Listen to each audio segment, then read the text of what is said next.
Bismillahirrahmanirrahim. Assalamualaikum warahmatullahi wabarakatuh. Kita masuk ke dalam pertemuan keempat, di mana judul materi kita kali ini adalah konsep pengambilan keputusan. Pengambilan keputusan itu adalah memilih satu atau lebih di antara sekian banyak alternatif keputusan. Dan ada banyak metode yang bisa kita gunakan dalam proses pengambilan keputusan. Salah satunya menggunakan decision tree atau pohon keputusan, di mana decision tree merupakan struktur pohon yang merupakan struktur grafik hierarki. Nah, kita lihat contoh di sini. Contohnya adalah penyebab tsunami. Kita buat decision tree-nya atau pohon keputusannya seperti ini, di mana tsunami itu disebabkan oleh gempa bumi tektonik. Nah, gempa bumi tektonik di sini terbagi dua, bisa di darat dan bisa di laut. Nah, yang penyebab dari tsunami itu adalah di laut ya. Nah, dari gempa bumi tektonik yang terdapat di laut, kita bisa cabangkan lagi, ini adalah akarnya ya. Nah, penyebab dari tsunami salah satunya adalah kedalamannya, di mana kedalamannya kurang dari 100 km. Dan skala Richter dari gempa yang disebabkan oleh tsunami lebih dari 7 skala Richter. Kemudian pergerakan lempengan tektonik secara vertikal ya, maksudnya secara vertikal tanah akan secara naik turun ya. Kemudian dari proses tersebut akan menghasilkan sebuah tsunami. Kita masuk di proses pengambilan keputusan, di mana dalam proses pengambilan keputusan yang pertama yang akan dihadapi yaitu adalah problem ya, di mana problem di sini adalah masalah yang akan kita pecahkan. Nah, dari masalah tersebut kita tarik faktor-faktor penyebab masalah itu.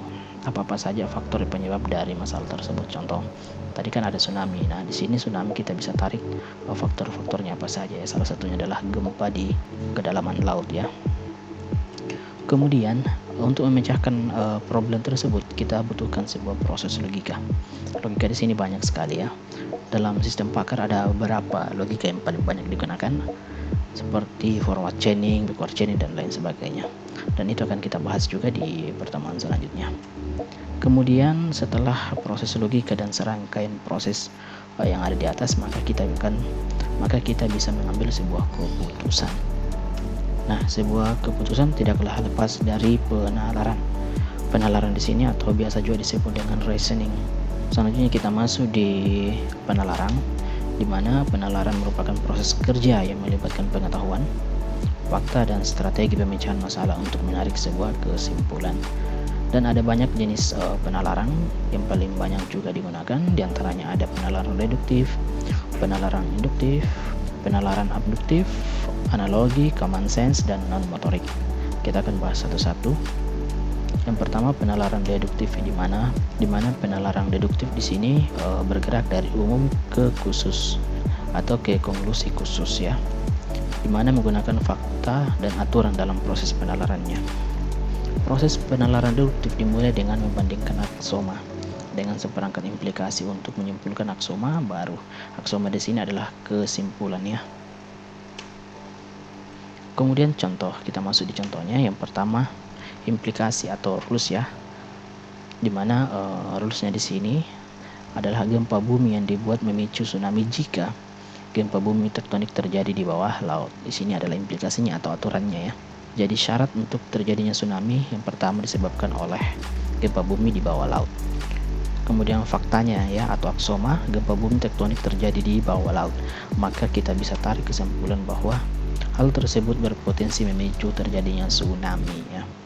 Kemudian aturan modus ponen pada mesin inferensi adalah bentuk dasar dari penalaran deduktif. Kemudian contohnya seperti ini, jika A benar dan A menyatakan secara tidak langsung B benar, maka B adalah benar ya. Seperti ini modus ponen dalam penalaran deduktif ya. Jika A benar dan menyatakan B juga benar, maka B adalah benar ya. Kemudian penalaran deduktif dimulai dari suatu silogisme atau pernyataan premis-premis, di mana terdiri dari 3 premis, yaitu premis mayor, premis minor, dan konklusi. Di mana yang pertama ada premis mayor, jika terjadi gempa tektonik. Kemudian ada premis minor, saat ini terjadi gempa tektonik di bawah laut, maka konklusinya berpotensi memicu tsunami juga. Oke, selanjutnya kita masuk di ciri-ciri penalaran deduktif. Kita masih membahas deduktif ya. Jika semua premis benar, maka kesimpulan benar. Selanjutnya kita masuk di penalaran induktif, di mana penalaran deduktif di sini kebalikan dari penalaran deduktif ya. Penalaran induktif di sini bergerak dari khusus ke konklusi umum. Jadi kesimpulan umum dibuat melalui proses generalisasi atau keseluruhan. Kemudian kita bisa lihat contohnya di sini. Penalaran deduktif berdasarkan dari premis-premis ya. Nah, premis pertama di sini gempa bumi tektonik terjadi di bawah laut. Kemudian ada premis kedua, kedalamannya atau hiposenternya kurang dari 100 km. Dan premis ketiga, kekuatannya adalah 7, skala Richter atau lebih. Dan premis keempat, pergerakan lempengan tektonik terjadi secara vertikal yang akan mengakibatkan dasar laut naik atau turun dan mengangkat atau menurunkan air laut. Dan konklusinya atau kesimpulannya adalah gempa bumi tersebut dapat memicu tsunami. Kemudian kita masuk di penalaran abduktif ya, di mana bentuk dari penalaran abduktif adalah bagian dari deduksi juga. Ia memungkinkan untuk menarik kesimpulan yang diambil berdasarkan dari informasi yang tersedia, tetapi mungkin saja informasi tersebut masih salah. Nah, kita lihat contohnya. Di sini bisa kita lihat ada implikasi atau rules tanah basah jika hujan ya. Tanah basah jika hujan. Aksioma